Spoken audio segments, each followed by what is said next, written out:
Hello guys, what's up and welcome back to आपका अपना YouTube channel gravity circle. और class 12 के बच्चों, हम लोग पीवाईक्यू सीरीज चला रहे हैं और पीवाईक्यू सीरीज में आ चुका है ऑर्गेनिक केमिस्ट्री का पहला chapter hello alkane hello Areen. देखो, इनऑर्गेनिक केमिस्ट्री के दो चैप्टर्स थे, डीएनएफ ब्लॉक एलिमेंट्स और कोऑर्डिनेशन कंपाउंड्स। उसको मैंने लास्ट के लिए रखा है क्योंकि इनऑर्गेनिक केमिस्ट्री लास्ट में यूजुअली पढ़ के जाना चाहिए।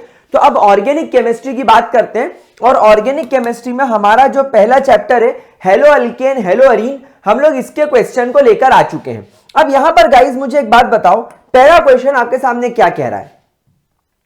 टर्म 1 2021 का यानी पिछले साल का क्वेश्चन नहीं है। क्या बोल रहा है कि आपके पास यहां पर चार ऑप्शंस हैं। So which of the following isomer of pentane will give 3 isomeric मोनोक्लोराइड्स।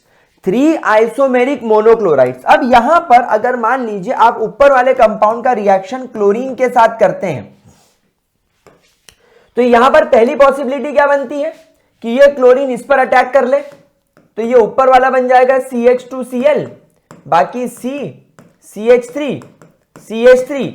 CH3 हो जाएगा। इस कंपाउंड का अगर आप नॉमेनक्लेचर करोगे तो अब ये नंबर 1 कार्बन हो जाएगा, ये 2, ये 3, तो इस कंपाउंड का नाम हो जाएगा 1 chloro 2,2 dimethyl 1 chloro 2,2 dimethyl propane, right.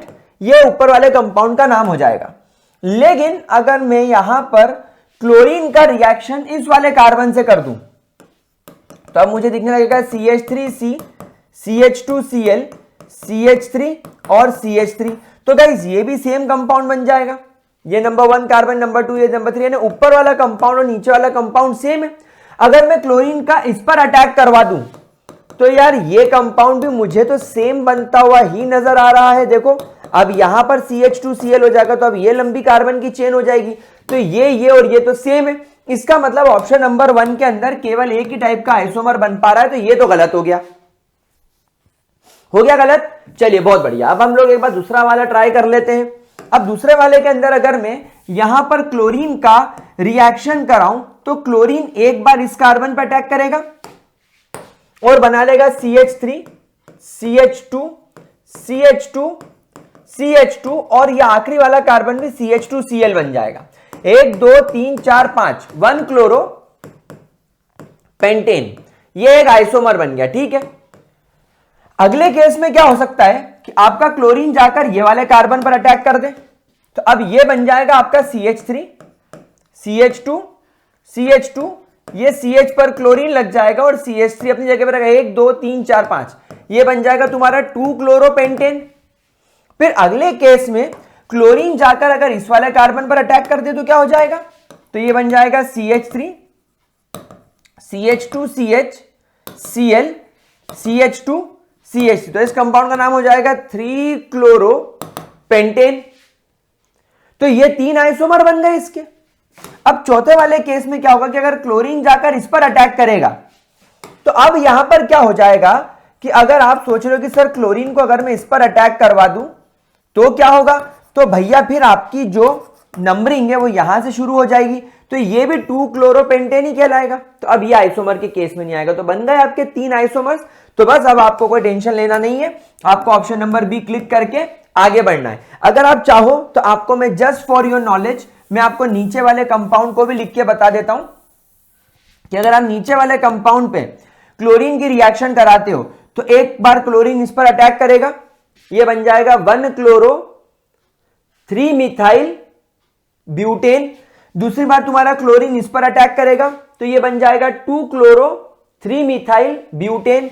अगली बार तुम्हारा क्लोरीन इस पर अटैक करेगा तो ये बन जाएगा 3 क्लोरो 3 मिथाइल ब्यूटेन। लेकिन गाइस एक बार आप ये भी तो सोचो कि तुम्हारा क्लोरीन इस पर भी तो अटैक कर सकता है, समझ रहे हो। तो यहां पर ऑप्शन नंबर सी के 3 से ज्यादा बन रहे हैं, तो हमारा option number 2 is super correct. समझ में आ गई बात आप लोगों को। चलिए अगले क्वेश्चन की तरफ चलते हैं। अगला क्वेश्चन आपसे कह रहा है 2017 का है ये, आपको पहचानना है इसमें से अलाइलिक हैलाइड कौन सा है। Guys what are allylic halides? Allylic halides में आपका जो हेलोजन होता है वो डायरेक्टली अटैच्ड होता है sp3 हाइब्रिडाइज्ड कार्बन से। तो यहां पर आप देखो ये वाला जो कार्बन है और ये वाला जो कार्बन है, ये दो कार्बन sp2 हाइब्रिडाइज्ड है और आपका हेलोजन sp2 से कनेक्टेड है, तो ये तो हो नहीं सकता।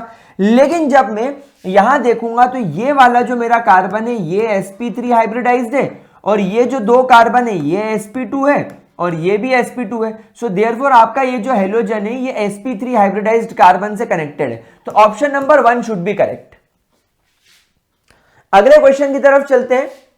अलाइलिक समझने के बाद 2017 के अंदर ही एक क्वेश्चन और आया था which was based on vinylic. अब ये अलाइलिक की जगह विनाइलिक पर था। अब आप लोग सब जानते हैं विनाइलिक के अंदर क्या होगा कि आपका जो sp2 हाइब्रिडाइज्ड कार्बन है उससे हेलोजन डायरेक्टली अटैच्ड हो। अब यहां आप देखेंगे कि आपका हेलोजन ये कार्बन, क्योंकि इस कार्बन के पास में सारे सिंगल बॉन्ड है, ये sp3 है, लेकिन यहां देखेंगे कि ये हेलोजन एक ऐसे कार्बन से कनेक्टेड है जो sp2। तो option number 2 is correct this time. जितने बच्चों को ये ट्रिक नहीं पता ध्यान रख लो, अगर तुम्हारे कार्बन के पास में सारे सिंगल बॉन्ड हैं, अगर तुम्हारे कार्बन के पास में सारे सिंगल बॉन्ड हैं तो ये sp3 की कैटेगरी में आएगा। अगर तुम्हारे कार्बन के पास में एक भी डबल बॉन्ड आ गया तो ये दोनों कार्बन अब यहां पर sp2 कहलाएंगे और अगर तुम्हारे कार्बन के पास में ट्रिपल बॉन्ड आ गया तो वो कहलाएगा sp हाइब्रिडाइज्ड। समझ में आ रही बात आप लोगों को? चलिए अगले क्वेश्चन की तरफ चलते हैं। अब अगले क्वेश्चन में आपको ये बोल रहा है 2017 का ही क्वेश्चन, देखो कितने 1 मार्क टाइप के क्वेश्चन आते हैं। भले ये चैप्टर 6 नंबर का हो, 6 क्वेश्चन आएंगे एक एक नंबर के, इस तरीके से हमेशा पूछा जाता है ये। 1 ब्रोमो 4 क्लोरो ब्यूट 2 इन। तो सबसे पहले ब्यूट समझ के मैंने 4 कार्बन बना दिए। ब्यूट 2 इन यानी ये पहला कार्बन ये दूसरा कार्बन, तो यहां पर मुझे डबल बॉन्ड लगाना पड़ेगा, यानी बाकी जगह में सिंगल बॉन्ड लगा सकता हूं। फिर ये बोल रहा है 1 ब्रोमो यानी पहले नंबर वाले कार्बन पर आप ब्रोमीन जोड़ दीजिए, तो अब ये हो जाएगा CH2 और 4 क्लोरो, तो 1 2 3 4। अच्छा और ये ब्यूट है ना, तो अपने 5 कार्बन क्यों लगा दिए? 1 2 3 और 4। हाँ ठीक है, 1 2 3 4 4 कार्बन हो गए। दूसरे कार्बन डबल बॉन्ड हो गया, पहले कार्बन पर ब्रोमीन हो गया और चौथे कार्बन पर ही हमको Cl जोड़ने के लिए बोल रहा है। तो ये हो जाएगा 1 2 3 bond CH, 1 2 3 bond CH, 1 2 bond CH2। This is your 1 bromo 4 chloro but 2 ene. अगले क्वेश्चन की तरफ चलते हैं। अगला क्वेश्चन आपसे बोल रहा है right the structure of 3 bromo 2 methyl prop 1 इन। अब प्रोप 1 इन बोल रहा है, ये भी 2017 का क्वेश्चन है। देखो तो प्रोप मिथ इथ प्रोप, पहले कार्बन पर मैं डबल बॉन्ड लगा देता हूं क्योंकि प्रोप 1 इन बोल रहा है। अभी बोल रहा है 3 ब्रोमो मतलब तीसरे नंबर वाले कार्बन पर मुझे ब्रोमीन जोड़ना पड़ेगा।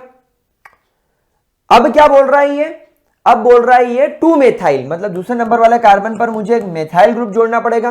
तो ये कार्बन की तो 1 2 3 4 सेटिस्फाई हो गई वैलेंसी, इस कार्बन की 2 है तो यहां CH2 जोड़ना पड़ेगा, इस कार्बन पर भी CH2 जोड़ना पड़ेगा। तो ये बन गया तुम्हारा CH2 double bond C single bond CH2Br। Sir यहां पर आपके ब्रोमीन को तीसरा नंबर क्यों मिला? क्योंकि जब डबल बॉन्ड आ जाता है तो हेलोजन बिकम्स नॉन प्रेफरेबल। यहां पर भी क्या हुआ, यहां पर क्योंकि डबल बॉन्ड सेकेंड नंबर वाले कार्बन पर था इसलिए इसको 1 ब्रोमीन मैंने कह दिया, इसको 4 क्लोरीन मैंने कह दिया, क्योंकि नंबरिंग उस अकॉर्डिंग करनी पड़ी मुझे, जहां से मेरे डबल बॉन्ड को छोटा नंबर मिले। यहां से भी करता तो 2 मिलता, वहां से भी करता तो डबल बॉन्ड को 2 मिलता। तो ये दोनों कंपाउंड्स बनाने के बाद अगले कंपाउंड की तरफ चलते हैं। You have to give the IUPAC name of the following compound.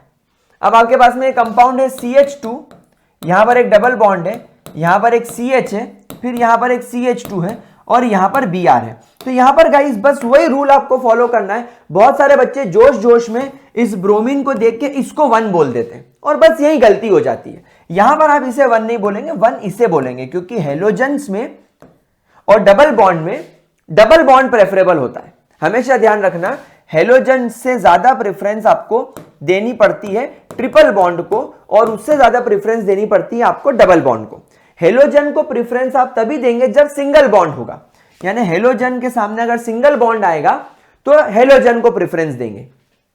तो अब इस कंपाउंड का नाम हो जाएगा 3 ब्रोमो, क्योंकि तीसरे नंबर वाले कार्बन पर ब्रोमीन गया है। सो 3 ब्रोमो 1 2 3, 3 कार्बन की चेन है, 1 2 3, तो 3 कार्बन के लिए हम बोलते हैं प्रोप। पहले कार्बन पर डबल बॉन्ड है इसलिए प्रोप 1 इन, राइट।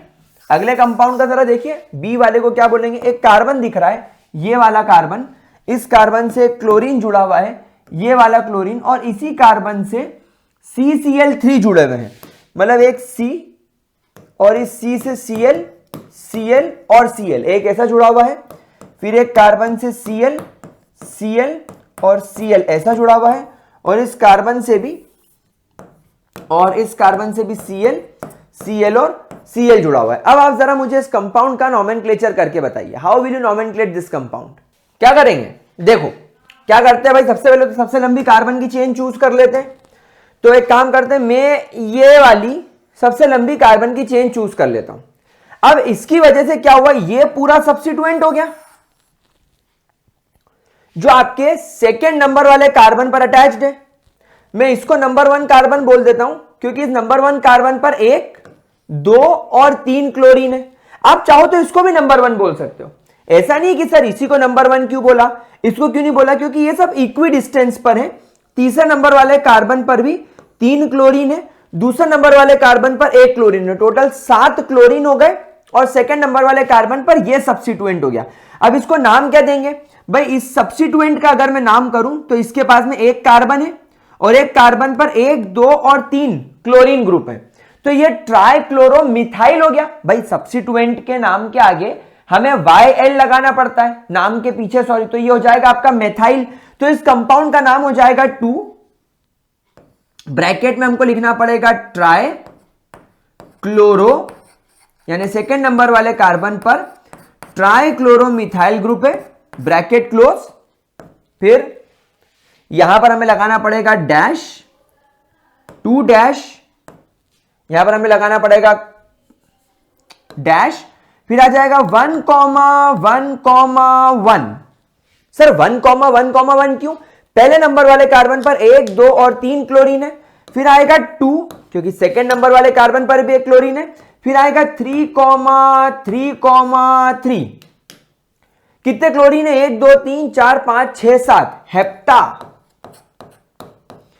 हेप्टा क्लोरो, और 1, 2 और 3 कार्बन की चेन है, सब में सिंगल बॉन्ड है इसलिए प्रोपेन। तो इस कंपाउंड का नाम हो जाएगा 2 trichloromethyl 1,1,1, 2,3,3,3 heptachloro propane, simple as that. ठीक है, बढ़े आगे, चलिए next question. You have to give the IUPAC name of the following compounds. इस कंपाउंड का जरा नॉमेन काले टूरे करके देखो भाई, यहां से नंबरिंग चालू करेंगे क्योंकि सभी सिंगल बॉन्ड है, तो सिंगल बॉन्ड वाले केस में फिर नंबरिंग ऐसी करो जहां से तुम्हारा हेलोजन पास पड़े। तो 2 ब्रोमो, सेकेंड नंबर वाले कार्बन पर ब्रोमीन, इसलिए 2 ब्रोमो, 4 कार्बन की चेन है इसलिए butane, 2 bromo butane. Lallu question, चप्पू क्वेश्चन। अगला क्वेश्चन, ये वैसे CBSE 2015 के क्वेश्चन है, ठीक है, कोई दिक्कत नहीं, हमको क्या करना। हाँ, क्वेश्चन देखो, क्वेश्चन अब यहां पर आप देखो, प्रेफरेंस किसको दें, ब्रोमीन को दें कि क्लोरीन को दें, किसी को नहीं देना है प्रेफरेंस, ये डबल बॉन्ड को देना है। प्रेफरेंस किसको देना है, डबल बॉन्ड को देना है, यानी नंबरिंग मुझे इस डबल बॉन्ड वाले कार्बन से शुरू करनी है। अब नंबरिंग चाहूं तो मैं 2 तरीके से कर सकता हूं। अब अगर नंबरिंग चाहूं तो या तो मैं इसको पहला कार्बन बोल दूं, इसको दूसरा बोल दूं, तीसरा, चौथा, पांचवा, छठा, पर इस हिसाब से तो एक ब्रोमीन छठे नंबर वाले कार्बन पर और क्लोरीन दूसरे नंबर वाले कार्बन पर आ जाएगा, ये तो बहुत बड़ा नंबर हो गया। तो टेक्निकली सर ये पॉसिबल नहीं है। अब आप एक काम करो, आप इसको नंबर 1 बोलो, इसके 2 फायदे हो जाएंगे, इससे तुम्हारा क्लोरीन भी नंबर 1 पे आ जाएगा, ये 2 आ जाएगा, और तुम्हारा ब्रोमीन तीसरे नंबर पर आ जाएगा। 3 + 1 4 छोटा नंबर होता है, तब इसका नाम कैसे लिखेंगे, इसका हम लोग नाम लिखेंगे, अल्फाबेटिकल ऑर्डर चलना पड़ता है, इसलिए आ जाएगा 1 क्लोरो। यहां पर क्लोरीन को नंबर 1 इसकी अल्फाबेटिकल की वजह से नहीं मिला है, इसकी पोजीशन की वजह से मिल रहा है। लकीली ये डबल बॉन्ड के फर्स्ट कार्बन पर मौजूद है। अगर ये डबल बॉन्ड के फर्स्ट कार्बन पर मौजूद नहीं होता और ये कहीं और होता तो उसको लाइकवाइज वैसा नंबर देते। तो 1 क्लोरो 3 ब्रोमो, साइक्लो, क्योंकि साइक्लिक कंपाउंड है इसलिए साइक्लो, 6 कार्बन की चेन है इसलिए हेक्स, पहले कार्बन पर डबल बॉन्ड है इसलिए इन, तो इस कंपाउंड का नाम हो जाएगा 1 क्लोरो 3 ब्रोमो साइक्लोहेक्स 1 इन। क्लियर होता है। अब इस कंपाउंड का नाम कले टूरे कैसे करेंगे, यहां पर डबल बॉन्ड को प्रेफरेंस देना पड़ेगा, यहां पर 2 आएगा, यहां पर 3 आएगा। देखो ये घिसा पीटा नाम बार बार आ रहा है, कभी ब्रोमीन लगा देते हैं ये एनसीईआरटी वाले सीबीएसई वाले, कभी क्लोरीन लगा देते हैं, नाम बिल्कुल सेम रहेगा, नाम रहेगा 3 क्लोरो प्रोप, क्योंकि 3 कार्बन की चेन है, prop 1 in, 3 chloro prop 1 in, 3 chloro prop 1 in should be the name. समझ में आ गया, कोई दिक्कत इसके अंदर, कोई परेशानी? मेरे ख्याल से ये सब कंपाउंड्स आपको बहुत ज्यादा इजी तरीके से क्लियर हो गए होंगे। अगले क्वेश्चन की तरफ चलें। चलिए let's see the next question. अब जरा ये कंपाउंड देखो, ये पूरा मार्कोनिकॉव एंटी मार्कोनिकॉव रूल को फॉलो कर रहा है। क्या बोल रहा है आपसे, what will be the major product, जब आपके पास में एक बेंजीन की रिंग है और इसके ऊपर प्रोपीन लगा हुआ है, तो propene will be CH2 CH double bond CH2। Sir आपने कैसे पता लगाया कि डबल बॉन्ड यहां है और यहां नहीं है? देखो बेटा, डबल बॉन्ड, अगर मेरी बात ध्यान से सुनना, अगर डबल बॉन्ड तुम्हारे इस कार्बन पर होता है यानी CH double bond CH CH3, कहने को ये भी प्रोपीन है, लेकिन क्योंकि डबल बॉन्ड अब यहां होता तो ये नंबर 1 कार्बन होता, ये नंबर 2 कार्बन होता, ये नंबर 3 कार्बन होता, तो ये आपको क्वेश्चन में नाम 1 फिनाइल प्रोपीन देता, ना कि 3 फिनाइल प्रोपीन। अब इसने नाम क्योंकि 3 फिनाइल प्रोपीन दिया है, मतलब प्रोपीन जिस, यानी phenyl ring, I am sorry, यानी आपका बेंजीन का रिंग जब सब्स्टिट्यूएंट हो जाता है तो फिनाइल कहलाता है, जब बेंजीन का रिंग सब्स्टिट्यूएंट बनता है तो वो फिनाइल कहलाता है। और बेंजीन के रिंग की ज्यादा इज्जत नहीं करनी होती, कब, जब तुम्हारे ऊपर लगी हुई पेरेंट चेन में 3 कार्बन या उससे ज्यादा कार्बन हो, या ऊपर लगी पेरेंट चेन में कोई फंक्शनल ग्रुप आ जाए, या डबल बॉन्ड आ जाए, या ट्रिपल बॉन्ड आ जाए, तब ये बन जाता है सब्स्टिट्यूएंट। तो अब क्योंकि ये नंबर 1 कार्बन है, क्योंकि डबल बॉन्ड को प्रेफरेंस देते हैं हम, सब्स्टिट्यूएंट को थोड़ी देते हैं, इसकी क्या औकात है, तो सब्स्टिट्यूएंट है, तो ये 2 और ये 3, तो ये तुम्हारा 3 फिनाइल प्रोपीन हो गया। अब ये बोल रहा है आपने इसका ट्रीटमेंट करा HBr के साथ, यानी यहां पर एडिशन रिएक्शन हो रही है। टेक्निकली अगर मैं मार्कोनिकॉव रूल फॉलो करता तो एडेंडम जाकर, यानी मेरा एडेंडम जाकर उस कार्बन पर कनेक्ट करता जिसके पास में लेस हाइड्रोजन है, लेकिन यहां पर इसने एक ट्विस्ट डाल दिया, इसने यहां पर एक ऑर्गेनिक पेरोक्साइड डाल दिया क्वेश्चन में, इसने यहां पर एक पेरोक्साइड डाल दिया। और आप लोग सब जानते हैं कि HBr पेरोक्साइड की प्रेजेंस में क्या करता है, क्या ये मार्कोनिकॉव रूल फॉलो करता है? जी नहीं, ये फॉलो करता है एंटी मार्कोनिकॉव रूल, यानी now your addendum will go and attack the carbon with more number of hydrogen and hydrogen will go and attack the carbon with less number of hydrogen. तो अब तुम्हारा जो compound बनेगा वो बन जाएगा benzene ring, उसके ऊपर CH2, उसके पास में फिर CH2, फिर उसके पास में CH2 और उसके साथ में जुड़ जाता है Br। तो this compound will be named as 1 2 3, यानी you will name this compound as 1 phenyl, नहीं sorry, that will be 3 phenyl, this compound named as 3 phenyl 1 bromo propane, 3 phenyl 1 bromo propane. Technically question में सारे नाम गलत दे रखे, actually alphabetical चलना चाहिए मुझे और 3 ब्रोमो पहले 1 ब्रोमो पहले आना चाहिए। तो वैसे तो 1 ब्रोमो 3 फिनाइल, यानी ऑप्शन नंबर ए मुझे सबसे ज्यादा करेक्ट दिख रहा है। आप लोगों को इसमें क्या लगता है? चलो अच्छा, एक बात मैं आपको बताना चाहूंगा, जब मैंने इस क्वेश्चन को चेक किया तो कुछ बुक्स में इसका आंसर मुझे ना नंबर 1 दिखाई दिया, ये वाला दिखाई दिया, 1 फिनाइल 3 ब्रोमो प्रोपेन। तो यार मेरा दिमाग ठनका, मैंने सोचा यार ये कैसे हो सकता है। भाई आप अगर IUPAC नॉमेनक्लेचर के रूल्स फॉलो कर रहे हो, तो अगर आपके पास में 3 कार्बन की लंबी चेन है और उसमें इधर फंक्शनल ग्रुप है, तो फंक्शनल ग्रुप को प्रायोरिटी मिलेगी। ये तो एक सब्स्टिट्यूएंट है, तो आप बिल्कुल मेरी बात मानेंगे, आप चिंता नहीं करेंगे, आप 3 फिनाइल 1 ब्रोमो प्रोपेन ही लगाएंगे। चलिए आगे बढ़ते हैं, अगला क्वेश्चन देखते हैं। अगला क्वेश्चन ये क्या बोल रहे हैं बिड़ू लोग, यहां पर क्वेश्चन में एक छोटी सी मिस्टेक है, मैं इसको पहले ठीक कर देता हूं और अब आगे चलता हूं। हाँ, तो क्वेश्चन ये कह रहा है ortho hydroxy benzyl alcohol, ortho hydroxy benzyl alcohol, यानी बेंजीन रिंग है, ऑर्थो पोजीशन पर हाइड्रोक्सी ग्रुप है, और बेंजाइल अल्कोहल मतलब ये कुछ ऐसा नजर आ रहा है, बेंजीन रिंग के ऊपर फर्स्ट कार्बन पर CH2 है। बेंजाइल अल्कोहल क्या होता है सर? बेंजाइल अल्कोहल का मतलब होता है बेंजीन रिंग के ऊपर CH2OH जुड़ जाए, that is your benzyl alcohol. अब बेंजाइल अल्कोहल के सेकंड नंबर वाले कार्बन पर अगर मैं OH जोड़ दूं तो ये हो जाएगा ऑर्थो हाइड्रोक्सी, यानी ऑर्थो पोजीशन पर हाइड्रोक्सी ग्रुप। तो जब तुम्हारा ये कंपाउंड रिएक्ट करता है PCl5 के साथ तो यहां पर क्या होगा? कुछ भी नहीं होगा, अल्कोहल का OH ग्रुप PCl5 रिप्लेस कर देगा। सर यहां पर PCl5 ने ये OH को रिप्लेस क्यों नहीं करा? क्योंकि ये रेजोनेंस करेगा, ये अपने लोन पेयर को रिंग में ट्रांसफर करके पार्शियल डबल बॉन्ड कैरेक्टर ले लेगा, तो ये इतना आसानी से न्यूक्लियोफिलिक सब्स्टिट्यूशन रिएक्शन शो नहीं करेगा।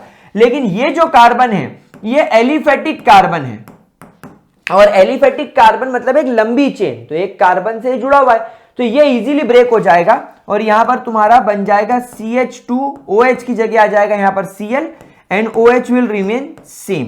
तब इस कंपाउंड का नाम क्या हो जाएगा? अब देखो यहां पर जब तक बेंजीन रिंग के ऊपर, यहां पर जब तक बेंजीन रिंग के ऊपर CH2OH था, यह कहलाएगा बेंजाइल अल्कोहल, यह कहलाएगा बेंजाइल अल्कोहल। लेकिन बेटा बेंजीन रिंग के ऊपर CH2Cl की कोई औकात नहीं है, क्योंकि हेलोजन से ज्यादा पावरफुल फंक्शनल ग्रुप तुम्हारा OH है। तो अब ये रिंग बन जाएगी फिनॉल। अब ये रिंग तुम्हारी दिखने लगेगी मुझे एज अ फिनॉल रिंग, तो डेफिनेटली ये फिनॉल रिंग हो गई, तो ये तुम्हारा नंबर 1 कार्बन हो गया। तो अब ये नंबर 2 कार्बन कहलाएगा, और नंबर 2 कार्बन पर क्या जुड़ा हुआ है? CH2Cl, यानी कि तुम्हारा क्लोरोमिथाइल। ये क्लोरीन है, ये CH2, तो क्लोरोमिथाइल। तो सेकेंड नंबर वाले कार्बन पर क्लोरोमिथाइल ऑन अ फिनॉल। तो ये किसका आंसर मिलता जुलता लग रहा है? ऑर्थो हाइड्रोक्सी बेंजाइल क्लोराइड गलत है। ऑर्थो हाइड्रोक्सी यानी इस कार्बन को, इस OH को क्या मैं हाइड्रोक्सी बोलूंगा? नहीं, अब ये प्रायोरिटाइज हो गया। क्लोरोबेंजीन पॉसिबल ही नहीं है। 4 हाइड्रोक्सी मिथाइल फिनॉल भी पॉसिबल नहीं है, क्योंकि ये सेकेंड कार्बन पर है। सेकेंड कार्बन मतलब ये वाला 2 क्लोरो मिथाइल, 2 क्लोरो यानी सेकेंड नंबर वाले कार्बन पर क्लोरोमिथाइल ग्रुप जुड़ा हुआ है, तो 2 chloromethyl phenol. This is your correct answer, right? Let's move and solve this question. जरा इस क्वेश्चन को देखिए एक बार मेरे प्यारे बच्चों। The reaction of toluene with chlorine in presence of FeCl3 gives X, while the reaction of toluene with Cl2 in presence of light gives Y। आपको यहां पर X और Y पहचानना है, मतलब टेक्निकली यहां पर 2 रिएक्शंस काम कर रही है, तो यहां पर वो 2 रिएक्शंस किस तरीके से काम करेगी आपको ये बताना है। देखो जब आप यहां पर FeCl3 डाल रहे हो, मतलब आप यहां पर एक लुईस एसिड डाल रहे हो, और लुईस एसिड जब क्लोरीन के साथ रिएक्ट करता है इन प्रेजेंस ऑफ FeCl3, तो यहां पर क्या होगा? यहां पर ये FeCl3 इस क्लोरीन को हेट्रोलेटिकली तोड़ देगा। हेट्रोलेटिकली तोड़ने की वजह से क्या होगा?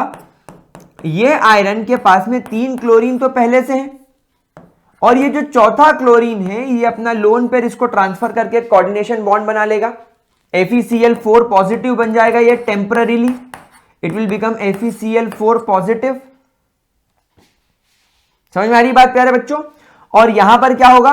यहां पर Cl पॉजिटिव बन जाएगा, तो this will become FeCl4 negative. I am sorry, this will become FeCl4 negative, और ये बन जाएगा Cl positive. Now this becomes electrophile, तो ये इलेक्ट्रोफिलिक सब्स्टिट्यूशन रिएक्शन करेगा। अब इलेक्ट्रोफिलिक सब्स्टिट्यूशन रिएक्शन करने के लिए यहां पर या तो इसको ऑर्थो या तो पैरा पोजीशन पर इलेक्ट्रॉन की सप्लाई ज्यादा मिलती है, तो ये हो गया ना तुम्हारा फ्रीडल क्राफ्ट टाइप का रिएक्शन। तो यहां पर आपको जो प्रोडक्ट मिलेगा वो या तो आपको बेंजीन रिंग के ऊपर जो CH3 अटैच, जो उसमें एक तो ऑर्थो पोजीशन पर क्लोरीन मिलेगा, और एक आपको यहां पर जो CH3 है वो पैरा पोजीशन पर क्लोरीन दिखाई देगा। आया कॉन्सेप्ट समझ में? आया कॉन्सेप्ट समझ में? कोई दिक्कत, कोई परेशानी? लेकिन अगर आपने यहां पर बेंजीन रिंग के ऊपर इस टोल्यूइन को चेक किया, और अगर आपने इसका ट्रीटमेंट क्लोरीन के साथ कर दिया इन प्रेजेंस ऑफ सनलाइट, तो अब सनलाइट यहां पर क्योंकि है, तो रिएक्शन इस तरीके से इलेक्ट्रोफाइल जनरेट नहीं करेगी, वो इस क्लोरीन का सीधा अटैक इस एलिफेटिक कार्बन चेन पर करेगी, यानी रिएक्शन यहां पर हेलोजिनेशन में घुस जाएगी। और हेलोजिनेशन कब तक चलेगा? जब तक आपके ये क्लोरीन इस हाइड्रोजन को रिप्लेस नहीं कर दे। मतलब पहले वाले केस में आपको यहां पर CH2Cl मिलेगा, फिर क्लोरीन इसको छोड़ेगा थोड़ी सनलाइट की प्रेजेंस में, ये फिर इसकी वाट लगाएगा, यानी यहां से एक HCl बाहर हो जाएगा, ठीक है ना। एक हाइड्रोजन, यहां पे 3 हाइड्रोजन है, 3 हाइड्रोजन में से एक हाइड्रोजन एक क्लोरीन को लेकर HCl बन के बाहर हो गए और CH2Cl बचा। फिर एक हाइड्रोजन एक क्लोरीन को लेकर HCl बन के बाहर, यहां पर बचेगा CHCl2 और फिर यहां पर in presence of sunlight HCl बाहर हो जाएगा with reaction with chlorine obviously, और यहां पर आपके पास में क्या बचेगा? CCl3 plus HCl। तो this will be your product, trichloromethyl benzene. क्या बोलते हैं इसको? इसको बोलते हैं trichloromethyl benzene. Trichloromethyl benzene will be your product. और इसको तो आपको मालूम ही है, क्या बोलेंगे? 2 मिथाइल क्लोरोबेंजीन 4 मिथाइल क्लोरोबेंजीन। आ गया आंसर? इजी था। चलिए अगले क्वेश्चन की तरफ बढ़ते हैं। ओ अच्छा, हमें ऑप्शंस दे रखे हैं, it is a multiple choice answer type का इसका मुझे दे रखा है। तो क्या मैच कर रहा है? ऑर्थो पैरा क्लोरोटोल्विन और एक ट्राइक्लोरोमिथाइल बेंजीन। ऑप्शन नंबर सी सही जा रहा है, और क्या? ऑप्शन नंबर सी सही जा रहा है, बहुत बेहतरीन वाला है ना। चलिए टेंशन नहीं लेते, अगले क्वेश्चन की तरफ बढ़ते हैं। सैंपल पेपर का क्वेश्चन है वैसे तो ये, पर मुझे ये clear cut Wurtz Fittig reaction की याद दिला रहा है। क्यों? क्योंकि ये बोल रहा है तुम्हारे पास में क्लोरोबेंजीन है। हाँ तो सर क्लोरोबेंजीन है तो क्या हो गया? हाँ तो बता रहा हूं ना क्या होगा भाई। जो तुम्हारा क्लोरोबेंजीन है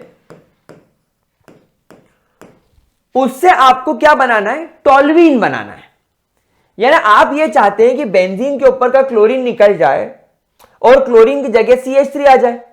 तो जब आप एक एरोमेटिक कंपाउंड का ट्रीटमेंट 2 मोल्स ऑफ सोडियम के साथ करते हो और यहां पर आप एक CH3Cl ले लेते हो in presence of dry ether, in presence of dry ether, तो according to Wurtz Fittig reaction एक एलिफेटिक कार्बन और एक एरोमेटिक कार्बन कंपाउंड आपस में रिएक्ट करते हैं। कैसे करेंगे?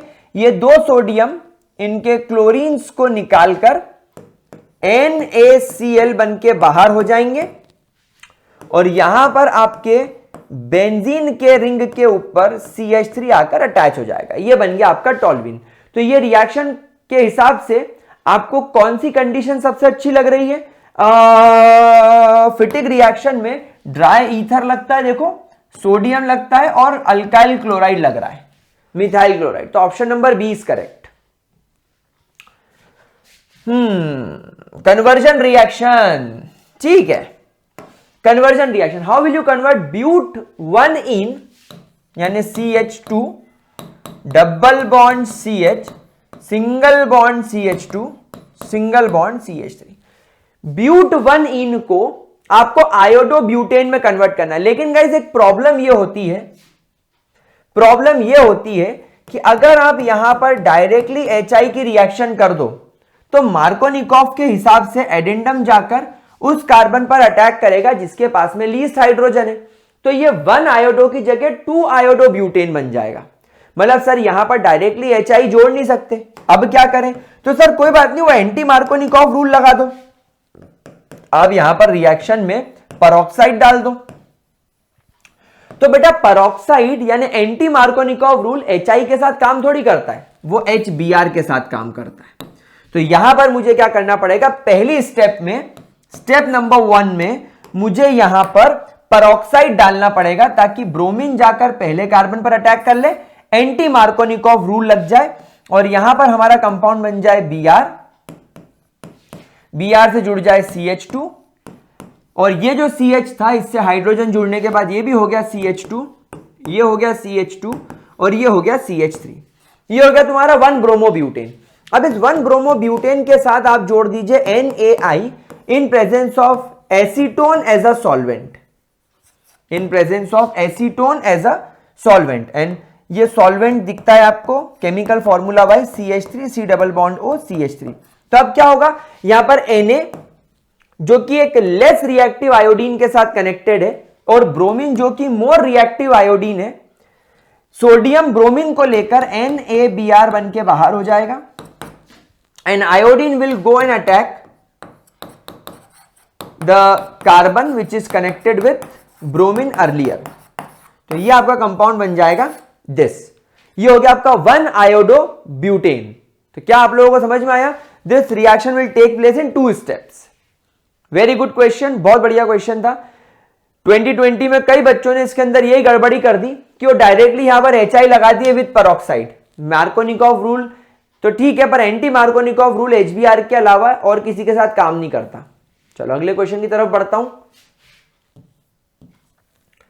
आपसे यह पूछा गया है इस क्वेश्चन के अंदर कि थायोनाइल क्लोराइड मतलब SO2Cl2 को आप लोग अल्कोहल के साथ में क्यों इस्तेमाल करते हो अल्काइल क्लोराइड बनाने के लिए। देखो क्या होता है, यहां से एक H, यहां से एक Cl लेकर बना लेगा HCl। यहां पर आप जानते हो HCl गैसियस फॉर्म में होता है, तो वो रिएक्शन चेंबर को छोड़ के करके उड़ जाएगा। अच्छा, ये SO2Cl2 नहीं होता, ये SOCl2 होता है। फिर ये SO एक ऑक्सीजन को लेकर SO2 नाम की गैस बन के केमिकल रिएक्शन को छोड़ के उड़ जाएगा। अब यहां पर बचा R और यहां पर 2 क्लोरीन में से एक क्लोरीन तो चला गया था HCl बनाकर, दूसरा क्लोरीन लगा रहेगा। तो ये बन गया तुम्हारा alkyl halide. This is the only product left in chamber.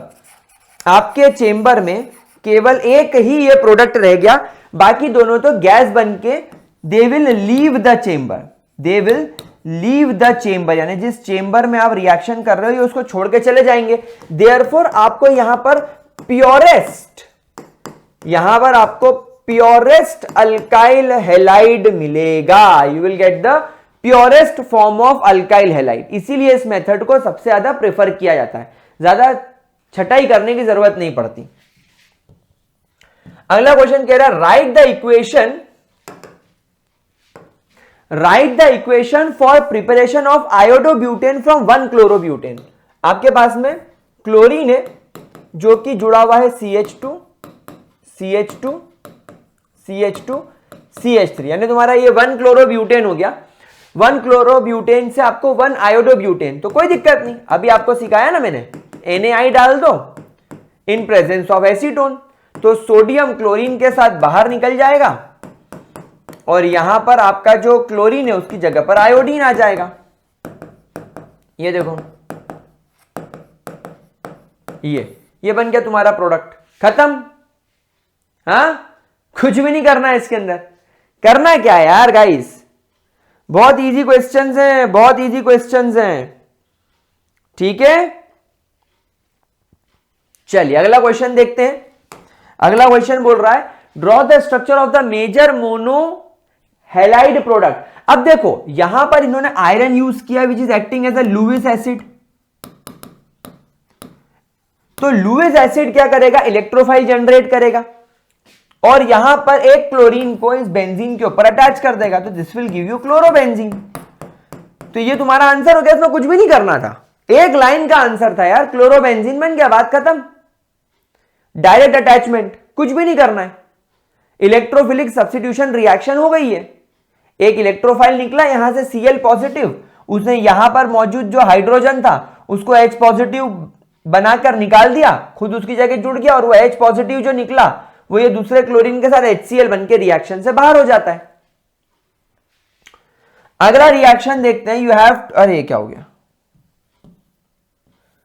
हाँ, अब अगला रिएक्शन हम लोग देखते हैं, थोड़ा बड़ा ही कर लेते हैं इसको। हाँ, क्या बोल रहा है देखो बिड़ू लोग, एक साइक्लोहेक्सेन है। क्या ये बेंजीन दिख रहा है तुमको? कितने बच्चों को ये बेंजीन दिख रहा है? कितने बच्चे सोच रहे हैं फिनॉल है? भाई साहब फिनॉल नहीं है, ये साइक्लोहेक्सेन है। तो जब आप इसका ट्रीटमेंट SOCl2 के साथ करेंगे तो क्या होगा, वही सर अभी जो आपने सिखाया H और Cl, HCl बन के बाहर हो जाएंगे, SO और ये ऑक्सीजन SO2 बन के बाहर हो जाएंगे, गैस बन के उड़ जाएंगे।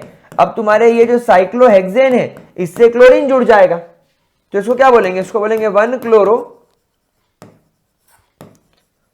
Cyclohexane, 1 chloro cyclohexane. अब यहां पर आपने पेरोक्साइड के साथ HBr डाला तो एडेंडम जाकर उस कार्बन पर अटैक करेगा जिसके पास में ज्यादा हाइड्रोजन है, और अगर मान लो यहां पर पेरोक्साइड नहीं होता तो क्या होता, तो एडेंडम जाकर उस कार्बन पर अटैक करता है जिसके पास में कम हाइड्रोजन है। लेकिन अब आपका ब्रोमीन क्योंकि पेरोक्साइड है और HBr है, वो उस कार्बन पर अटैक करेगा जिसके पास में ज्यादा हाइड्रोजन है। तो अब आपका प्रोडक्ट क्या बनता, आपका बेंजीन का रिंग ऐसा का ऐसा रहेगा, CH2 ऐसा का ऐसा रहेगा। अब ये वाला CH इस हाइड्रोजन के साथ मिलकर CH2 बन जाएगा, और ये वाले CH2 से यहां पर Br जुड़ जाएगा। तो इस कंपाउंड का नाम क्या होगा, 1 2 3 3 phenyl 1 bromo propane, 3 phenyl 1 bromo propane will be your answer. समझ गए, समझ गए गुलजारी लाल, ओ मेरे गुलजारी लाल, क्या तुमको समझ में आया, ओ मैं क्या आया कि नहीं आया, और जल्दी नोट कर लो, नीचे वाला क्वेश्चन हमको देख रहा है भाई, फटाफट सॉल्व करना पड़ेगा उसको। चलो चलो चलो फटाफट, बिना टाइम वेस्ट करे नोट करो धनाधन। ग्रेट, मैं इसको रब करूंगा, जगह बनाऊंगा और नीचे वाले क्वेश्चन को भी यहीं चेप दूंगा। चलो भाई नीचे वाले क्वेश्चन को देखते हैं गुलजारी लाल। अब आपको इसका मैकेनिज्म पूछा है और कुछ नहीं। हाँ भाई लिख देंगे मैकेनिज्म। क्या है तुम्हारे पास में, अल्कोहल है। आप सभी लोग जानते हैं अल्कोहल के अंदर ये जो OH होता है बड़ा बदमाश होता है भाई। जब इंसान के पास में 2 लोन पेयर होते हैं तो वो तो बावरा बावरा बन के घूमता ही होता है, बावरा मैन रहता है वो तो बिल्कुल। तो क्या होगा, HBr का H पॉजिटिव के ऊपर ये न्यूक्लियोफाइल अटैक कर जाएगा, तो यहां पर क्या होगा, ये बन जाएगा CH3 CH2, O के साथ एक हाइड्रोजन जुड़ गया, एक हाइड्रोजन पहले से था, एक लोन पेयर आ गया, इस वजह से ऑक्सीजन पर आ गया पॉजिटिव चार्ज, आ गया पॉजिटिव चार्ज। अब क्या होगा, अब यहां पर इंवायरमेंट में घूमता घूमता ब्रोमीन जिसके पास में लोन पेयर मौजूद है, एक न्यूक्लियोफाइल बन के आएगा। वो देखेगा कि ये जो तुम्हारा कार्बन है इसके पास में एक CH3 इधर कनेक्टेड है, एक हाइड्रोजन इधर कनेक्टेड है, एक हाइड्रोजन इधर कनेक्टेड है, और एक ऑक्सीजन कनेक्टेड है जिसके पास में एक O, और ये इस तरीके की सिचुएशन है। मैंने क्या करा, ये CH3 को, ये वाला CH3 को यहां नीचे करके लिख दिया ताकि मैं आपको अटैक बता पाऊं कि किस तरीके से पीछे से अटैक होगा। अब यहां पर क्या होगा, ये ब्रोमीन न्यूक्लियोफाइल देखा कि अरे वाह ये तो प्राइमरी कार्बन है, इस कार्बन के पास में 2 हाइड्रोजन है, और प्राइमरी कार्बन SN2 मैकेनिज्म के लिए प्रोमिनेंट होता है, तो ये जाकर इसके पिछवाड़े से अटैक करेगा, और जैसे ये अपना न्यूक्लियोफाइल अपने लोन पेयर इस कार्बन को ऑफर करेगा, ये वाटर बनने के लिए इस कार्बन के लोन पेयर को तोड़, इस कार्बन के साथ में अपने बॉन्ड को तोड़ लेगा। तो इस वजह से अब ये तुम्हारा जो ऑक्सीजन है ये अपने 2 हाइड्रोजन को लेकर और अपने 2 लोन पेयर को लेकर वाटर बन के बाहर हो जाएगा, और ये ब्रोमीन आपके कार्बन से इस तरीके से कनेक्ट हो जाएगा, तो आपको बन जाएगा 1 ब्रोमोइथेन। This becomes 1 bromoethane. बहुत इजी क्वेश्चन था, कुछ भी नहीं करना था इसके अंदर आपको, that was very very easy, super easy. नहीं, देख लो इस क्वेश्चन को कैसे किया मैंने, टिपिकल SN2 मैकेनिज्म फॉलो किया। हाँ, जब हम आपको पढ़ाते थे तब हमने आपको कभी भी SN2 मैकेनिज्म में या हाइड्रोजन अटैक करते हुए नहीं बताया, बट ये अटैक करता है, इस तरीके से SN2 मैकेनिज्म काम करता है। चलो अगला क्वेश्चन देख लेते हैं, कंसिडर द फॉलोइंग रिएक्शन। अब ये क्या बोल रहा है, रिएक्शन के अंदर आपको क्या करना है, देखो you have to consider the following reaction. देखते हैं, HBr डाल रहा है ये in presence of aqueous KOH, मतलब इसने स्टेप नंबर 1 में HBr डाला। अब देखो HBr के साथ कोई पेरोक्साइड नहीं है, तो ब्रोमीन इस पर अटैक करेगा मार्कोनिकॉफ प्रिंसिपल के हिसाब से, और ये इस पर अटैक करेगा, तो ये बन जाएगा CH3 CHBr CH3। और अगले केस में आपने यहां पर डाल दिया एक्वस KOH, और आप लोग सब जानते हैं कि अगर ये KOH एक्वस फॉर्म में तो reaction nucleophilic substitution reaction pathway करेगी। अब यहां पर क्योंकि ये कार्बन जिसके पास में दो अल्काइल ग्रुप है, रिएक्शन SN1 मैकेनिज्म में घुस जाएगी और SN1 मैकेनिज्म के हिसाब से यहां पर आपके CH3 CH से पहले Br निकल जाएगा एक पॉजिटिव चार्ज बनाकर और OH नेगेटिव आकर इस पर अटैक करेगा, तो टेक्निकली ये बन जाएगा इस तरीके से। This compound will become propane 2-ol, it will become propane 2-ol। ठीक प्यारे बच्चों, ठीक है, this will become propane 2-ol। कोई परेशानी तो नहीं? अच्छा, ऑप्शंस दे रखे शायद इसमें, अरे हाँ, ये देखो, ये कुछ ऑप्शंस दे रखे हैं, तो हमारा आंसर किससे मैच कर रहा है? क्या इन तीनों से हमारा आंसर मैच कर रहा है? नहीं सर, वो तो वहीं दिख गया था कि हमारा आंसर तो फर्स्ट वाले पॉइंट से मैच कर रहा है।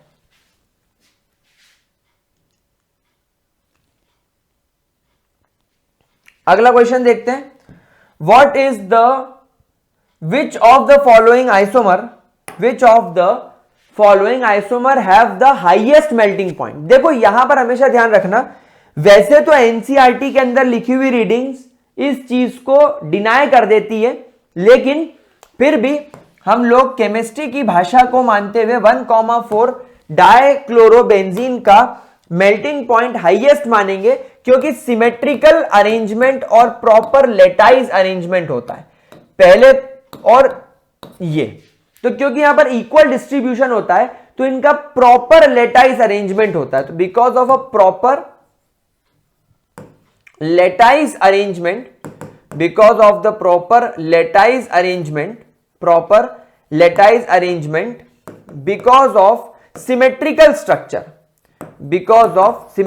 Structure, parachloro compound or we can say normal para compounds have highest melting point। इस बात को ध्यान रखना, ठीक है। प्रॉपर सिमेट्रिकल होते हैं ना, देखो कितने सिमेट्रिकल है, तो एक के पास दूसरा तीसरा, बहुत सारे स्ट्रक्चर पास लगाए जा सकते हैं। अगला क्वेश्चन क्या कह रहा है जरा देखते हैं, complete the following analogy. Okay ठीक है, some molecular formula have different structures. ए, भाई जिनका मॉलिक्यूलर फॉर्मूला सेम होता है, same molecular formula but different structural formula, ये तो आइसोमर्स होते हैं। तो मैं बी और सी को सबसे पहले काट देता हूं because this is B C. फिर non superimposable mirror images, यानी दोनों का मॉलिक्यूलर फॉर्मूला सेम होगा, दोनों एक दूसरे की मिरर इमेजेस होंगे लेकिन सुपर इंपोजेबल नहीं होंगे। मतलब एक लाइट को डेक्स्ट्रो तो एक लिवो रोटेट कर रहा होगा, तो जिनकी ऑप्टिकल एक्टिविटी डिफरेंट हो लेकिन मॉलिक्यूलर फॉर्मूला सेम हो, ऐसे को हम लोग इनैंशियोमर्स बोलते हैं। तो ये हो गया इनैंशियोमर्स। तो option number 1 is more correct as compare to option number D, क्योंकि स्टीरियो आइसोमर्स यानी कि उनका 3 डायमेंशनल स्ट्रक्चरल अरेंजमेंट अलग होता है, लेकिन यहां पर मिरर इमेज है, तो हम लोग we will go with option number A, ठीक है। चलिए अगला क्वेश्चन देखते हैं, इनैंशियोमर्स का क्या होता है? बॉइलिंग पॉइंट डिफरेंट होता है? नहीं। रोटेशन ऑफ, बिल्कुल, एक डेक्स्ट्रो होता है तो एक लीवो होता है। मेल्टिंग पॉइंट सॉल्युबिलिटी से कोई लेना देना नहीं है। तो 2 क्वेश्चन तो हल्के फुल्के में सॉल्व होगा यार। चलो अगला क्वेश्चन देखते हैं, आया गुरु आया, देखो क्वेश्चन आया। अभी क्या कर रहा है, ये RX है, आपने पढ़ा ही होगा, अगर आप RX का रिएक्शन Mg के साथ करते हो in presence of dry ether, क्या बन जाता है? RMgX, Grignard reagent. तो भैया कन्हैया मेरा छोटा भैया, मैं बलराम उसका बड़ा भैया। रामायण हुई 4 लाख साल पहले, मैं लक्ष्मण वो राम। वो था ना कोई सा जोक ऐसा भी मार्केट में अभी सुना कुछ टाइम पहले। तो ये क्या बन जाएगा? ग्रिग्नार्ड रिएजेंट बन जाएगा, और क्या, ये बन जाएगा MgBr। और ग्रिग्नार्ड रिएजेंट को अगर तुमने गलती से भी पानी की प्रेजेंस में छोड़ दिया तो ये यहां से टूट जाएगा। वाटर का जो OH है वो Mg Br OH बना लेगा और ये आपका हाइड्रोजन यहां जाके कनेक्ट हो जाएगा। तो ये क्या बन गया, ये सिंपल बन गया साइक्लोहेक्सेन, ये तुम्हारा प्रोडक्ट हो गया। वाई क्या है, वाई साइक्लोहेक्सेन, वाई क्या है, इट इज साइक्लोहेक्सेन। आगे बढ़े, L L L L L L, option दे रखे हैं यहां पर, तो ऑप्शन हमको दिख भी रहा है साइक्लोहेक्सेन, तो ऑप्शन नंबर सी के साथ जाएंगे। बहुत बढ़िया काम है यार। चलो अगला क्वेश्चन देखो, which one of the following halide contains halogen attached with sp2 hybridised carbon. अभी हमने पढ़ा था विनाइल हैलाइड, अभी हम लोगों ने पढ़ा था ना विनाइलिक हैलाइड, जिसमें कि आपका हेलोजन डायरेक्टली अटैच्ड होता है ना। चलिए अगला क्वेश्चन देखते हैं। Which one of the following is optically inactive. देखो ऑप्टिकली एक्टिव या ऑप्टिकली इनएक्टिव देखकर समझ में आ जाता है उसके आगे अगर इसके आगे प्लस साइन लगा है मतलब ये डेक्स्ट्रो रोटेटरी है। ब्यूटेन 2 ऑल के आगे नेगेटिव लगा है मतलब ये लीवो रोटेटरी है। ये भी डेक्स्ट्रो रोटेटरी है क्योंकि प्लस साइन है। लेकिन ये क्या दे रखा है, this is the representation of enantiomeric mixture. Enantiomeric नहीं बोलना चाहिए, I would say this is a racemic mixture. ये क्या दे रखा है, ये एक रेसेमिक मिक्सचर दे रखा है। रेसेमिक मिक्सचर का मतलब होता है दो ऑप्टिकली एक्टिव कंपाउंड्स जो एक लीवो रोटेटरी हो एक डेक्स्ट्रो रोटेटरी हो, दोनों एक दूसरे के इनैंशियोमर्स हो, यानी दोनों का मॉलिक्यूलर फॉर्मूला सेम हो, लेकिन दोनों एक दूसरे की मिरर इमेज होने के बावजूद सुपर इंपोजेबल ना हो। इसीलिए एक राइट साइड यानी डेक्स्ट्रो रोटेटरी और एक लेफ्ट साइड यानी लीवो रोटेटरी लाइट्स को डिविएट करता है, एंड ऐसे मिक्सचर को रेसेमिक मिक्सचर बोलते हैं। और जब ये दोनों 50-50% क्वांटिटी में होते हैं तो ये रेसेमिक मिक्सचर बन जाता है। अगर आपके पास में कोई इनैंशियोमर है, एक डेक्स्ट्रो एक लीवो, दोनों mirror images but non superimposable, तो अगर दोनों इक्वल क्वांटिटी में हो 1:1 के रेशो में या 50/50 के रेशो में, 50%/50% के रेशो में, तो वो कहलाते हैं रेसेमिक मिक्सचर। क्या कहलाते हैं, रेसेमिक मिक्सचर। और रेसेमिक मिक्सचर हमेशा ऑप्टिकली इनएक्टिव होता है। क्यों, क्योंकि 50% लाइट को डेक्स्ट्रो भेजेगा तो 50% वाला लाइट को लीवो भेजेगा, दोनों एक दूसरे के इफेक्ट को नलिफाई कर देंगे। तो option number C is correct. अब अगला बोल रहा है which of the following have the highest boiling point. भाई बॉइलिंग पॉइंट डिपेंड करता है सरफेस एरिया पर। बॉइलिंग पॉइंट किस पर डिपेंड करता है, सरफेस एरिया पर। और सरफेस एरिया किस पर डिपेंड करता है, साइज पर। सरफेस एरिया किस पर डिपेंड करता है, साइज पर। तो देखो इन तीनों में अल्काइल ग्रुप की मात्रा तो सेम है, चारों में अल्काइल ग्रुप सेम है, यानी अल्काइल ग्रुप का तो सरफेस एरिया सेम है। लेकिन ये फ्लोरीन छोटा है तो इसका सरफेस एरिया कम है, लेकिन आयोडीन बड़ा है जिसका सरफेस एरिया ज्यादा है। तो मोर द सरफेस एरिया, जितना ज्यादा सरफेस एरिया होगा यानी जितना साइज होगा उतना ज्यादा वेन डर वाल फोर्स होगा, उतना ज्यादा वेन डर वाल फोर्स होगा। और वेन डर वाल फोर्स जितना ज्यादा होगा उतना ज्यादा आपका बॉइलिंग पॉइंट होगा। तो option number D is correct.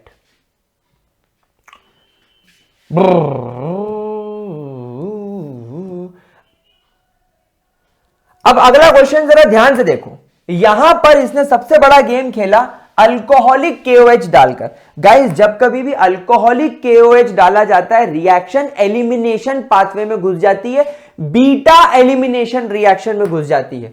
तो क्योंकि तुम्हारा क्लोरीन इस कार्बन से कनेक्टेड है, ये अल्फा कार्बन है और ये कार्बन बीटा कार्बन है, यानी यहां से एक हाइड्रोजन आपको निकालना पड़ेगा और ये अल्फा कार्बन से क्लोरीन निकालना पड़ेगा। तो आपका कंपाउंड कैसा दिखने लगेगा, वो CH3 तो वैसा रहेगा, लेकिन ये वाले कार्बन से एक हाइड्रोजन चले जाने की वजह से ये बन जाएगा CH और यहां से क्लोरीन चले जाने की वजह से बन जाएगा CH2। तो ये बन जाएगा 1 प्रोपेन 1 इन या प्रोप 1 इन, ये आपका बन गया B।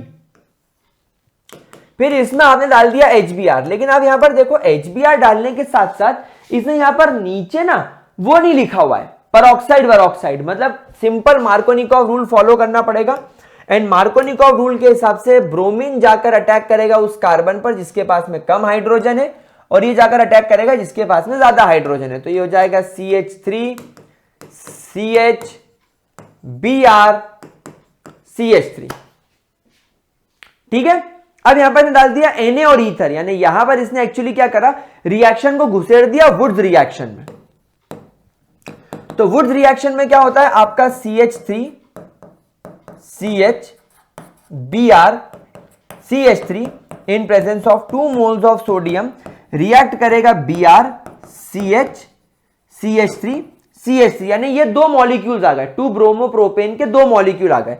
ये पूरा सब कनेक्ट करके 2NaBr बन के बाहर हो जाएगा और अब आपका ये वाला कार्बन और ये वाला कार्बन अटैच होकर यहां पर बन जाएगा CH3 CH CH3 CH CH3 CH3। अब आपको सबसे लंबी कार्बन की चेन चूज करनी है, तो सबसे लंबी कार्बन की चेन जो मुझे यहां पर दिख रही है वो 1 2 3 4, ये 4 कार्बन की सबसे लंबी चेन मुझे यहां पर दिख रही है। तो ये 4 कार्बन की सबसे लंबी चेन है। अगर मैं नंबरिंग शुरू करूं तो हो जाएगा 1 2 3 4। तो तीसरे और दूसरे नंबर वाले कार्बन पर मिथाइल है, तो हम लिखेंगे 2,3 डाइमिथाइल ब्यूटेन। 4 कार्बन की लंबी चेन है, देखो ना, ये मतलब ये वाला कार्बन और ये वाला कार्बन कनेक्ट हो गए, तो ये 1 2 3 4।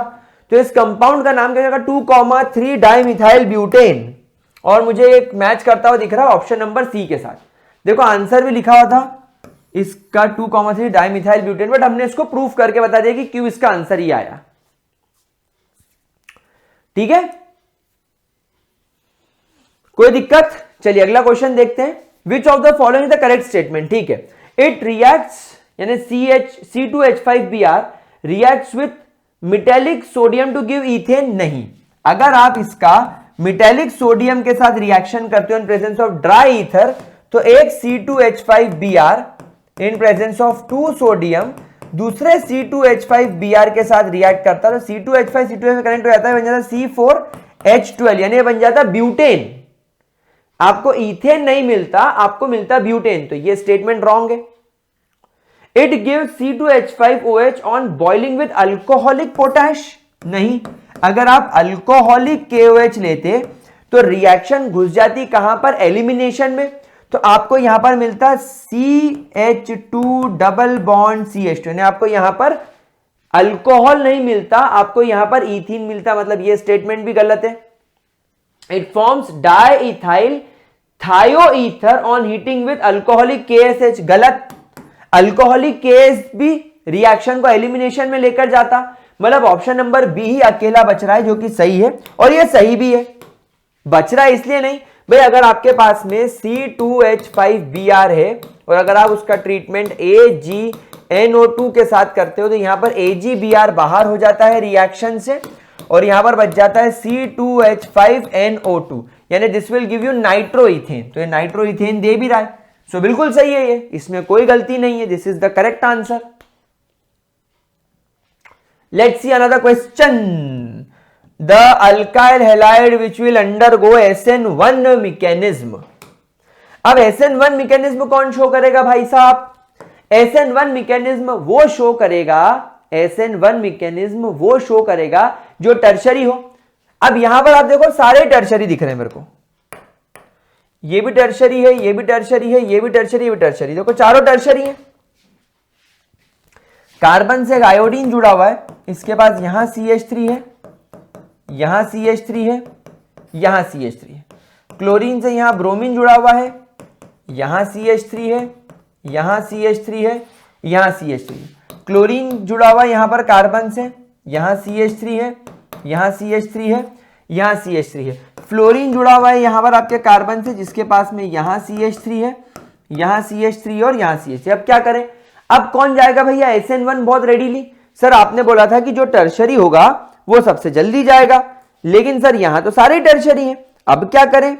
अब कौन जाएगा सबसे ज्यादा? तो देखो बेटा, यहां पर वो सबसे पहले जाएगा जिसमें कि SN1 मैकेनिज्म में पहले कार्बोकैटायन का फॉर्मेशन होता है। मतलब टेक्निकली अब हमें यह देखना पड़ेगा कि भाई जब सारे टर्शरी हैं तो अब हमें देखना पड़ेगा कि ये बॉन्ड इजीली कौन तोड़ पाएगा। तो कार्बन और फ्लोरीन का बॉन्ड तो स्ट्रॉन्गेस्ट होता है, मतलब ये तो जाएगा नहीं। फिर इससे थोड़ा वीक कार्बन क्लोरीन का होता है, तो ये भी जल्दी नहीं टूटेगा। फिर कार्बन ब्रोमीन का होता है, लेकिन कार्बन आयोडीन का बॉन्ड वीक होता है, इट इज वेरी वीक, क्योंकि आयोडीन का साइज बहुत बड़ा होता है। जितना बड़ा एटम का साइज होगा, बॉन्ड लेंथ उतनी ज्यादा बड़ी होगी और वो उतना इजीली टूट जाएगा। तो ये SN1 मैकेनिज्म फॉलो करने के लिए CH3 पॉजिटिव बना लेगा और I नेगेटिव बाहर हो जाएगा। और ये इजीली फिर एक नया न्यूक्लियोफाइल आकर इस पर अटैक करेगा। तो ऑप्शन नंबर डी के साथ मुझे जाना पड़ेगा। This is the correct answer. Question भी असर्शन एंड रीजन का ये, इसको ध्यान से देखें। Alkyl halides are insoluble in water, बिल्कुल करेक्ट। अल्काइल हैलाइड वाटर में इनसॉल्युबल होते हैं। रीजन क्या है? Alkyl halides have halogen attached to sp3 hybridised carbon. Alkyl halides जो होते हैं उनके अंदर हैलोजन जो होता है वो sp3 हाइब्रिडाइज्ड कार्बन से कनेक्टेड होता है, यानी आपका R जो कार्बन से हैलोजन कनेक्टेड है वो sp3 हाइब्रिडाइज्ड है। इस वजह से क्या होता है, ये बॉन्ड बिकम्स पोलर, यानी इस पर पार्शियल नेगेटिव और इस पर पार्शियल पॉजिटिव चार्ज आ जाता है। लेकिन अल्काइल हैलाइड जब वाटर के अंदर जाता है तो ये वाटर के बीच का जो इंटरमॉलिक्यूलर हाइड्रोजन बॉन्डिंग है उसको ये ब्रेक नहीं कर पाता, और ब्रेक ना करने की वजह से ये उसके अंदर सॉल्युबलाइज नहीं होता।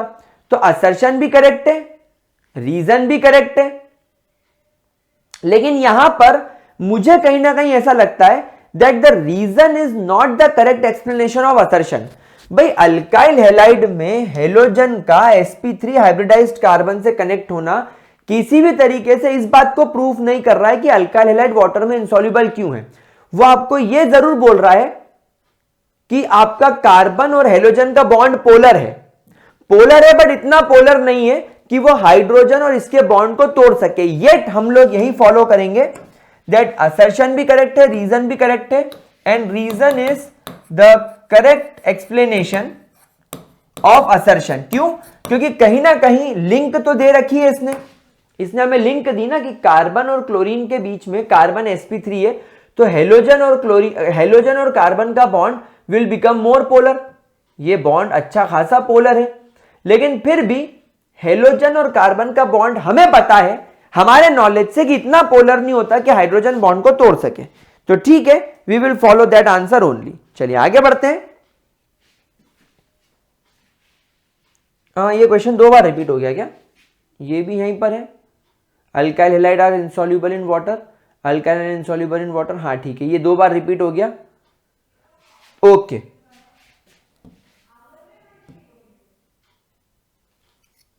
ये देखो, melting point of a structure depend on the lattice structure of a compound. अभी हम लोगों ने देखा कि लेटाइज स्ट्रक्चर वो पैराक्लोरो के अंदर 1,4 वाले में, and the molecule having effect packaging, यानी मॉलिक्यूल जितना ज्यादा प्रॉपर तरीके से पैक होंगे उतना ज्यादा उनका मेल्टिंग पॉइंट ज्यादा होगा। क्यों? क्योंकि उनको लार्ज एरिया मिलेगा फोर्स ऑफ अट्रैक्शन क्रिएट करने के लिए, मतलब सरफेस एरिया बढ़ेगा। तो give the following reason why para dichlorobenzene has higher melting point than ortho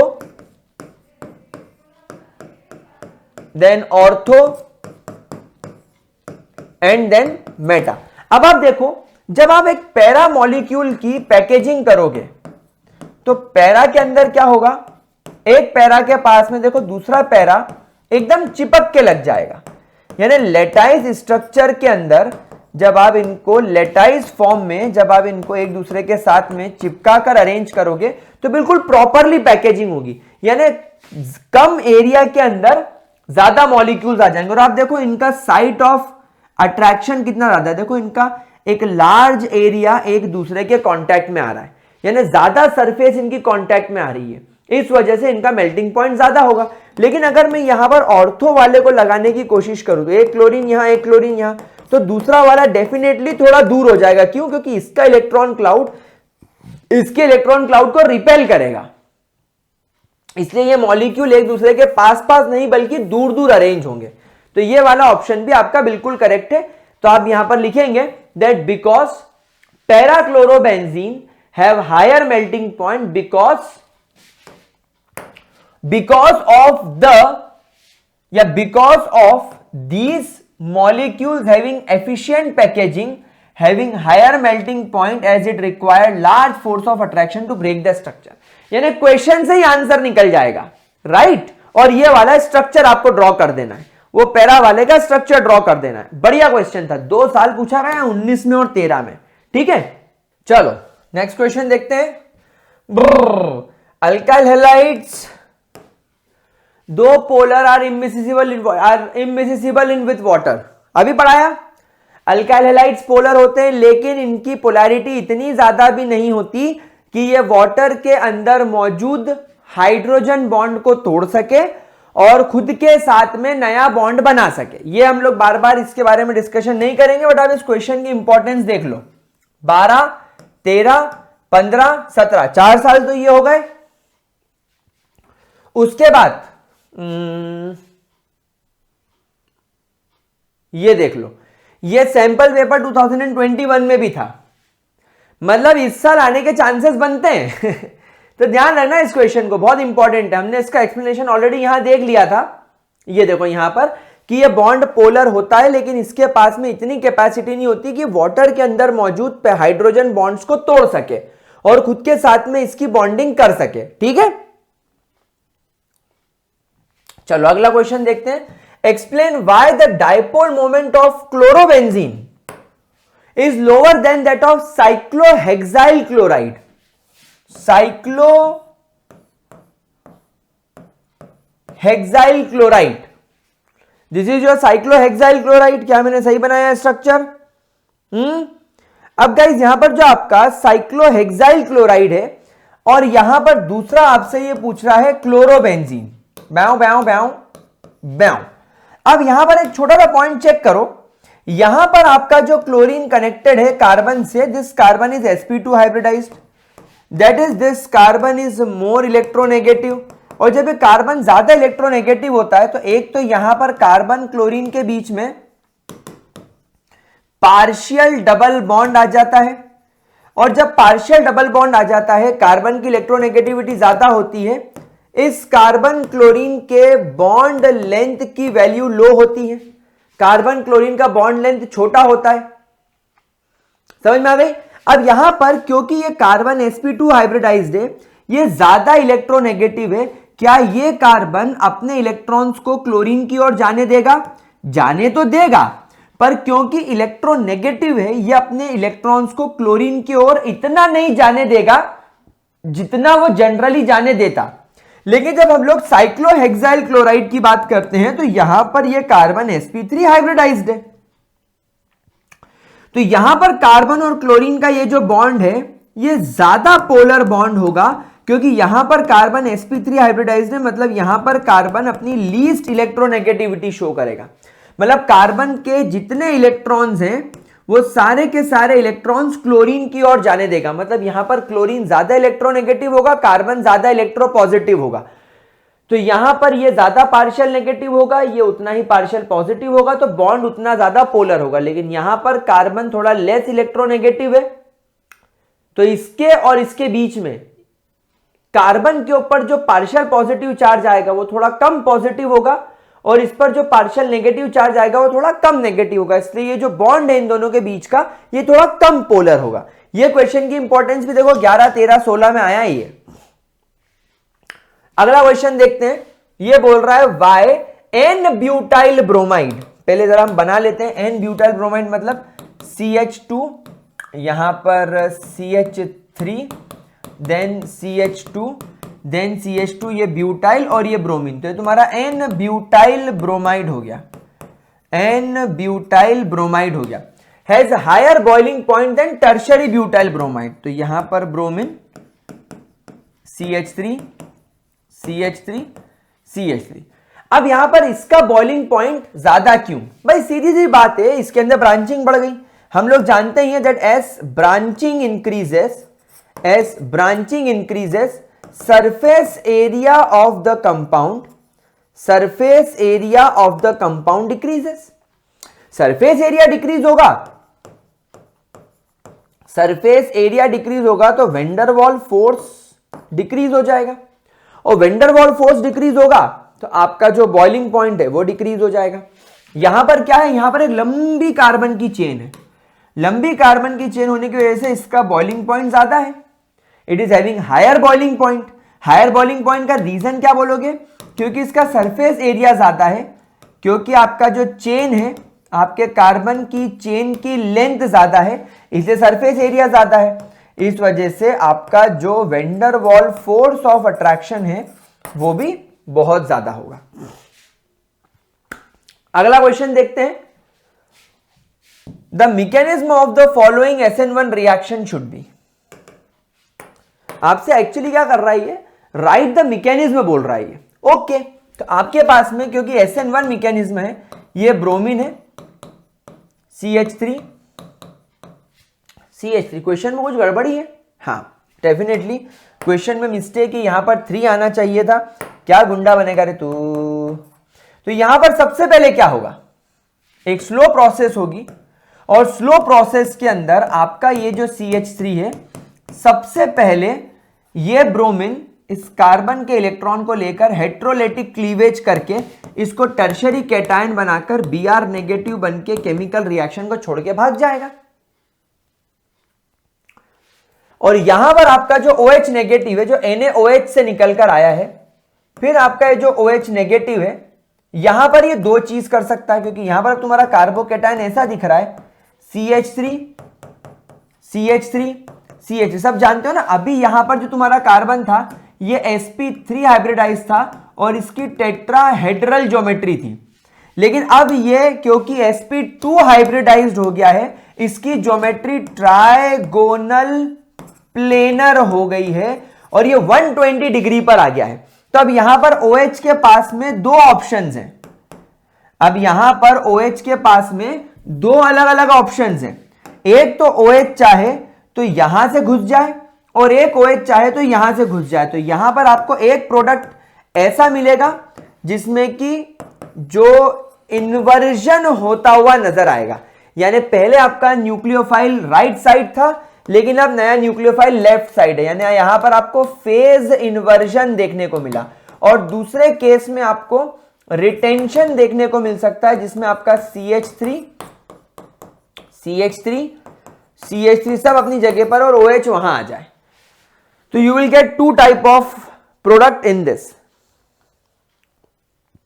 समझ गए प्यारे बच्चे, प्यारे प्यारे बच्चे, समझ गए कि नहीं, अक्कल के कच्चे। चलो अगला question, give the reason. Reason क्या बोल रहा है, carbon chlorine bond in chlorobenzene is shorter than carbon chlorine bond in CH3Cl। भाई क्लोरोबेंजीन के अंदर आपका जो क्लोरीन होता है वो किससे कनेक्टेड होता है, sp2 हाइब्रिडाइज्ड कार्बन से। sp2 हाइब्रिडाइज्ड कार्बन की इलेक्ट्रोनेगेटिविटी ज्यादा होती है, इसलिए यहां पर partial negative partial positive charge तो होता है। और क्योंकि यहां पर रेजोनेंस होने लग रहा होता है, यहां पर रेजोनेंस होने लग रहा होता है, यानी ये क्लोरीन अपना लोन पेयर इसको डोनेट कर देता है, एंड बिकॉज ऑफ रेजोनेंस यहां पर कार्बन और क्लोरीन के बीच में एक पार्शियल डबल बॉन्ड क्रिएट हो जाता है। और ये पार्शियल डबल बॉन्ड की लेंथ ऑब्वियसली सिंगल बॉन्ड से छोटी होती है। So because of the lone pair donor nature of chlorine, क्योंकि क्लोरीन लोन पेयर डोनेट कर देता है, रिंग में ट्रांसफर कर देता है, रिंग को लोन पेयर देकर एक्टिवेट कर देता है।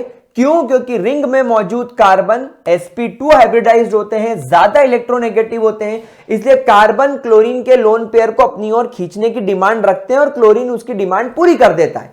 इस वजह से जब रेजोनेंस चल रहा होता है तो structure number 1, structure number 2, structure number 3 में इनके बीच में lone pair ortho para ortho position पे घूमते हैं।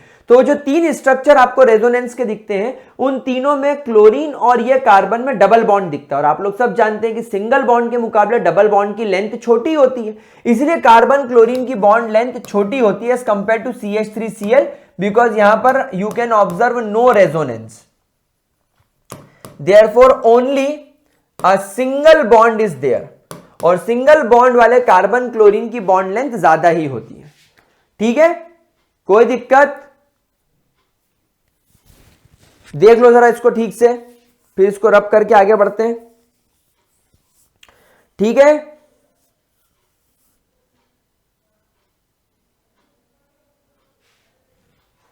चलो अगला क्वेश्चन देख लो।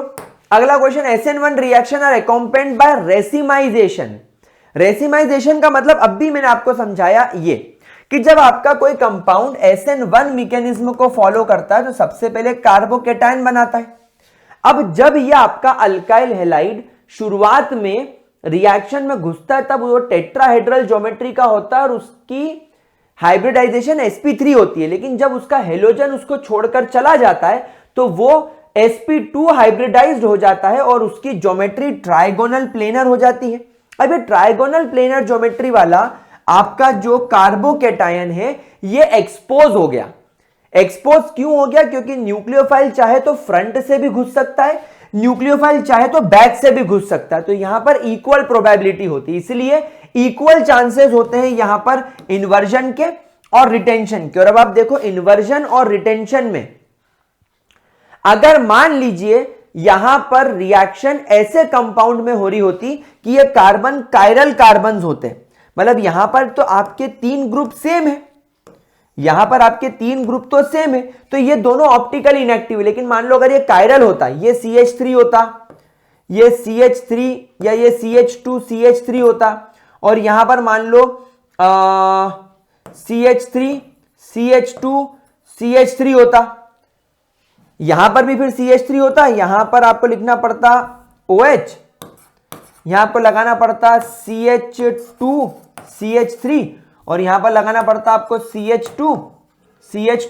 और CH2। अब ये कायरल कार्बन हो गया, कार्बन के आसपास चारों ग्रुप अलग अलग होगा, तो ये दोनों डेफिनेटली एक दूसरे की मिरर इमेज होते बट नॉन सुपर इंपोजेबल होते और ये रेसेमिक मिक्सचर बनाते, दोनों ऑप्टिकली एक्टिव होते। अगर दोनों 50-50% होते तो ये इनएंशियोमर्स इक्वल फॉर्म में होने की वजह से रेसेमिक मिक्सचर कहलाते।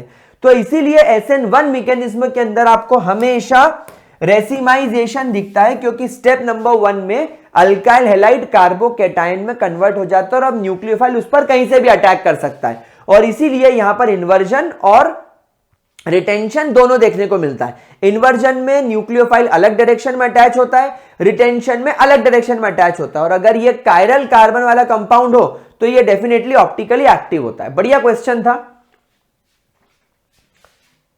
Right the structure of the major product in the following reaction, CBSE 2015 का क्वेश्चन है। रिएक्शंस थी कहां? ये क्वेश्चन थोड़ा इनकम्प्लीट सा दिख रहा है। अच्छा चलिए मैं आपको इसकी रिएक्शन लिख देता हूं, मैं आपको इसकी रिएक्शन लिख के देता हूं। तो रिएक्शन कुछ ऐसी नजर आ रही है, CH3 CH2 CH2 CHBr CH3 in presence of ethanol and KOH। करो, इसका क्या जवाब आएगा? इन presence of ethanol plus KOH। भाई सबको पता है कि इथेनॉल मतलब अल्कोहल, यानी अल्कोहलिक KOH, अल्कोहलिक KOH मतलब रिएक्शन घुस जाएगी एलिमिनेशन में, बीटा एलिमिनेशन में। अब यहां पर बड़ा मजा आएगा, मेरे को बड़ा मजा आया इस क्वेश्चन को देख के, क्योंकि बीटा एलिमिनेशन में तुम्हारा जो हेलोजन है, फंक्शनल ग्रुप जिस कार्बन से कनेक्टेड है, ये तो अल्फा हो गया। अब अल्फा के हिसाब से एक बीटा कार्बन ये हो गया और एक बीटा कार्बन ये हो गया, मतलब टेक्निकली यहां पर 2 प्रोडक्ट बनेंगे। पहले वाले केस में आपका जो हाइड्रोजन है वो ये वाले बीटा कार्बन से जाएगा और हेलोजन यहां से जाएगा, तो ये बन जाएगा CH double bond CH CH3, एक प्रोडक्ट ये बनेगा। दूसरे प्रोडक्ट में क्या होगा? CH3 CH2 CH2 CH, और अब हाइड्रोजन ये वाले बीटा कार्बन से जाएगा, तो टेक्निकली आपके 2 प्रोडक्ट बनेंगे, 1 2 3 4 5, पेंट 1 इन, एक आपको मिलेगा पेंट 1 इन और एक आपको मिलेगा यहां पर पेंट 2 इन। समझ में आया कि नहीं? पहले भाई बीटा एलिमिनेशन रिएक्शन है, बीटा कार्बन से हाइड्रोजन जाएगा, तो एक बार मैंने ये वाले बीटा कार्बन से हाइड्रोजन निकाल दिया, एक बार मैंने ये बीटा कार्बन से हाइड्रोजन निकाल दिया, तो मेरे पास में 2 अलग अलग प्रोडक्ट बन गए। लेकिन अब यहां पर सवाल यह है कि मेजर कौन सा होगा और माइनर कौन सा होगा। तो गाइस ऊपर वाला मेजर होगा, ये वाला माइनर होगा। क्यों? क्योंकि यहां पर Z-सेव रूल लग गया। इसको टेक्निकली आप लोग सेटजेव पढ़ते हो, बट ये कौन सा रशियन कुछ ऐसा नेम है जिसका प्रोनाउंसिएशन Z-सेव होता है, Z-सेव, इसका प्रोनाउंसिएशन क्या होता है? Z-सेव। तो Z-सेव रूल क्या बोलता है कि डबल बॉन्ड के आसपास अगर ज्यादा अल्काइल ग्रुप होंगे तो वो कंपाउंड मेजरली फॉर्म्ड होगा। लेकिन यहां पर आप देखो इसके डबल बॉन्ड के पास में इधर एक ही कार्बन है और इधर ज्यादा कार्बन है, मतलब यहां पर इस पर्टिकुलर डबल बॉन्ड के right side you don't have more number of alkyl group, यहां पर less number of alkyl group है। लेकिन यहां डबल बॉन्ड के पास देखो यहां पर 2 कार्बन है, यहां पर 3 कार्बन है, तो दोनों साइड ज्यादा कार्बन है, इसलिए ऊपर वाला मेजर होगा, नीचे वाला माइनर होगा। समझ में आई बात? समझ में आई बात? ठीक है। अच्छा, इसी का एक क्वेश्चन और था, इन्होंने इसके अंदर हमें एक बेंजीन की रिंग पर ब्रोमीन लगाकर दे रखा है और इसका ट्रीटमेंट इसने यहां पर CH3Br के साथ करा है इन प्रेजेंस ऑफ FeCl3। पूछा है यहां पर क्या प्रोडक्ट बनेगा। भाई ये तो फ्रीडल क्राफ्ट अल्काइलेशन है, this is your Friedel craft alkylation. और फ्रीडल क्राफ्ट अल्काइलेशन में आपका एक हेलोजन अगर यहां पर है तो ये हेट्रोलेटिकली टूटेगा, ये इलेक्ट्रोफाइल बनेगा, यहां पर जो हाइड्रोजन ऑर्थो पोजीशन से निकलेगा उसके साथ ये HBr बन के बाहर हो जाएगा। तो एक तो यहां अटैच हो जाएगा और एक बार आपका जो क्या बोलते हैं मिथाइल ग्रुप है वो यहां अटैच हो जाएगा। तो इसको हम क्या बोलेंगे? इसको हम बोलेंगे 2-ब्रोमोटोलुईन, जो कि माइनर प्रोडक्ट होगा। माइनर प्रोडक्ट क्यों होगा? इसका इलेक्ट्रॉन क्लाउड इसके इलेक्ट्रॉन क्लाउड को रिपेल करेगा, स्टेरिक हिंड्रेंस, और ये आपका मेजर प्रोडक्ट होगा, दैट इज 4-ब्रोमोटोलुईन, जो कि आपका मेजर प्रोडक्ट होगा। ये मेजर प्रोडक्ट क्यों होगा? क्योंकि इसका इलेक्ट्रॉन क्लाउड इसके इलेक्ट्रॉन क्लाउड में बहुत ज्यादा गैप है, राइट? समझ में आया क्या छोटे? तेरे मगज में आया क्या? चलो आगे बढ़ते हैं, अगला क्वेश्चन देखते हैं। ये क्वेश्चन अभी अभी हम लोग करके आए हैं, याद करो वो which one of the following is correct statement वाला जो क्वेश्चन था। ये बोल रहा है कि अगर आप मिथाइल क्लोराइड को ट्रीट करेंगे AgNO2 के साथ में तो क्या होगा? तो यहां पर ये बन जाएगा CH3NO2 यानी कि नाइट्रोमीथेन और AgCl बाहर हो जाएगा। डायरेक्ट रिएक्शन है यार दोस्तों, ये तो नाइट्रोमीथेन बन जाएगा, नाइट्रोमीथेन बन रहा है। अगला क्वेश्चन क्या? ब्रोमोबेंजीन। ओके, तो ये हो गया तुम्हारा ब्रोमोबेंजीन को जब आप लोग CH3Cl के साथ ट्रीट करेंगे इन presence of anhydrous AlCl3। Anhydrous AlCl3 होता है लुईस एसिड। लुईस एसिड यहां से इस क्लोरीन को हेट्रोलेटिकली तोड़ के अपने साथ जोड़ लेगा टेम्परेरीली और इसको इलेक्ट्रोफाइल बनाकर रिंग की ओर भेज देगा। तो या तो ये ऑर्थो पोजीशन पे जुड़ेगा या तो ये पैरा पोजीशन पर जुड़ेगा। तो अभी अभी इनके नाम हम देख के आए, अभी जस्ट इसके पहले वाले क्वेश्चन में 2-ब्रोमोटोलुईन 4-ब्रोमोटोलुईन, ये 4-ब्रोमोटोलुईन 2-ब्रोमोटोलुईन, ये माइनर क्वांटिटी में बनेगा, ये मेजर क्वांटिटी में बनेगा, और बाद में ये AlCl3 इस क्लोरीन को रिलीज कर देगा, यहां से या यहां से जो भी हाइड्रोजन निकला होगा वो HCl बन के बाहर हो जाएगा। ये सब मैकेनिज्म आता है हमको। चलिए last question of this chapter, arrange the compound in the following set in order of the reacted toward SN2।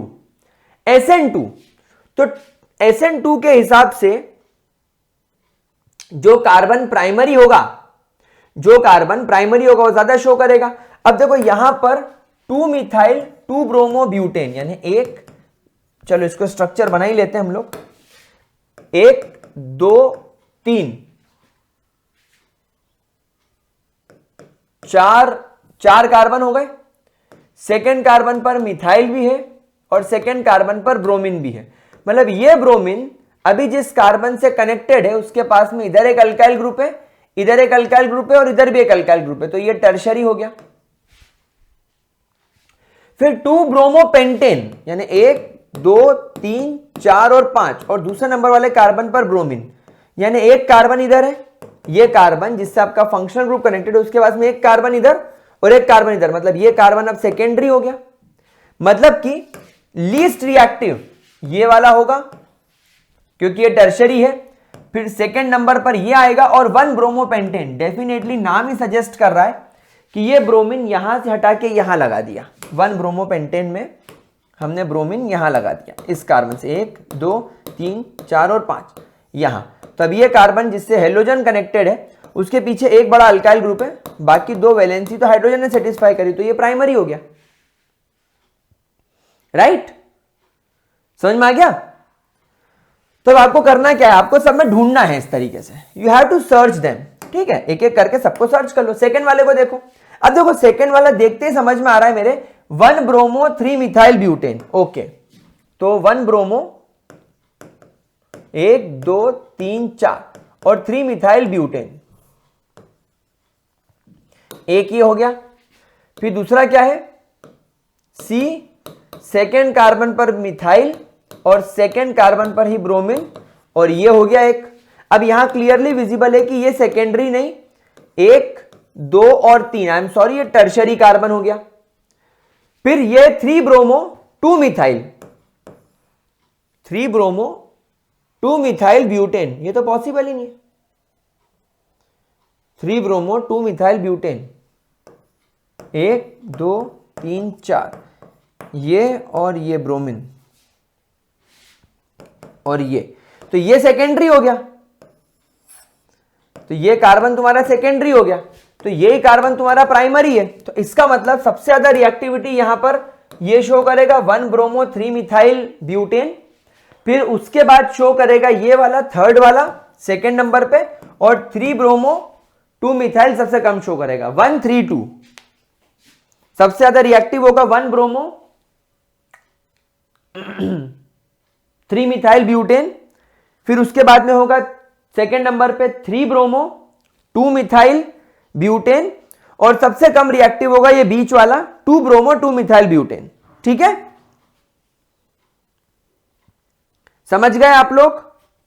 अब आप लोगों का ये होमवर्क है कि अब ये जो लास्ट वाला है ये आप खुद ट्राई करके देखना।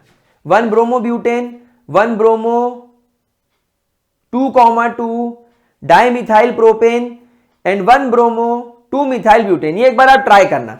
ठीक है, चलिए, तो विद दिस हम लोगों के लगभग 35 कुछ क्वेश्चंस जो थे पिछले कई सालों से पूछे गए हेलो एल्केन हेलो एरीन के कंप्लीट होते हैं।